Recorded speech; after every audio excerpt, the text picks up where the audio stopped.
Chaque jour, Charles et Carole vous présentent la leçon de l'école du sabbat.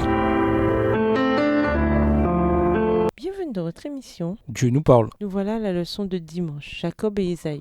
Lisons Genèse 25, les versets 21 à 34. Comparez les deux personnalités de Jacob et d'Ésaü. Quelle qualité présente chez Jacob le prédisposait à être digne de la bénédiction d'Isaac? Genèse 25, les versets 21 à 34. Isaac implora l'Éternel pour sa femme, car elle était stérile, et l'Éternel exauça. Rebecca, sa femme, devint enceinte. Les enfants se heurtaient dans son sein, et elle dit, « S'il en est ainsi, pourquoi suis-je enceinte ?» Elle alla consulter l'Éternel, et l'Éternel lui dit, « Deux nations sont dans ton ventre, et deux peuples se sépareront au sortir de tes entrailles. Un de ces peuples sera plus fort que l'autre, et le plus grand sera assujetti au plus petit. » Les jours où elle devait accoucher s'accomplirent, et voici, il y avait deux jumeaux dans son ventre. Le premier sortit entièrement roux, comme un manteau de poil, et on lui donna le nom d'Ésaü. Verset 26. Ensuite sortit son frère, dont la main tenait le talon d'Ésaü, et on lui donna le nom de Jacob. Isaac était âgé de 60 ans lorsqu'ils naquirent. Ses enfants grandirent. Ésaü devint un habile chasseur, un homme des champs, mais Jacob fut un homme tranquille qui restait sous les tentes. Isaac aimait Ésaü parce qu'il mangeait du gibier, et Rebecca aimait Jacob. Comme Jacob faisait cuire un potage, Ésaü revint des champs accablé de fatigue. Et Ésaü dit à Jacob, « Laisse-moi, je te prie, manger de ce roux-là, car je suis fatigué. » C'est pour cela qu'on a donné à Ésaü le nom d'Édom.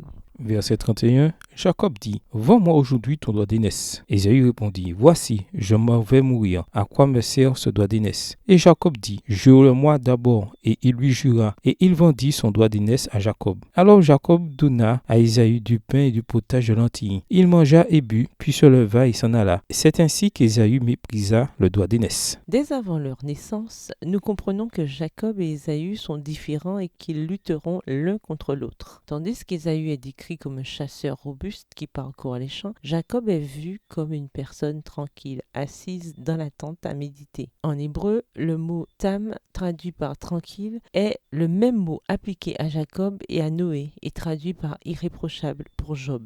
Job 1, le verset 8, dans la version Bible en français courant, et par parfait pour Noé. Genèse 6, le verset 9, dans la version Darby. Cette différence de caractère devient plus manifeste encore plus tard dans leur vie. Genèse 27 et verset 1 à Genèse 28, verset 5. Quand Ésaü rentre à la maison fatigué et affamé, Jacob lui cuisine des lentilles. Pour Ésaü, le fait d'apprécier la nourriture immédiatement et visiblement aujourd'hui, Genèse 25, verset 31, est plus important que la bénédiction future associée à son doigt d'aînesse. Hébreux 12, les versets 16 et 17. Les promesses faites à Abraham et confirmées à son fils, promesses qui faisaient pour Isaac et Rebecca l'objet suprême de leurs vœux et de leurs espérances, étaient connues d'Ésaü et de Jacob. Le doigt d'aînesse leur avait été présenté comme un précieux apanage, conférant non seulement une richesse temporelle, mais une primauté spirituelle. Celui à qui il sera dévolu deviendra, leur avait-on dit, le prêtre de la famille et l'ancêtre du Rédempteur promis. Texte tiré du livre Patriarches et Prophètes, à la page 158, livre écrit par Ellen G. White. Pour Jacob, contrairement à son frère, ce qui compte, c'est la signification spirituelle future de la bénédiction. Pourtant, plus tard, à l'instigation de sa mère, Genèse 27, Jacob trompe ouvertement et intentionnellement son père en allant jusqu'à employer le nom de l'Éternel ton Dieu. Genèse 27, verset 20, version second 21. Il se livre à cette terrible tromperie, bien qu'il s'agissait de quelque chose qu'il savait être bien.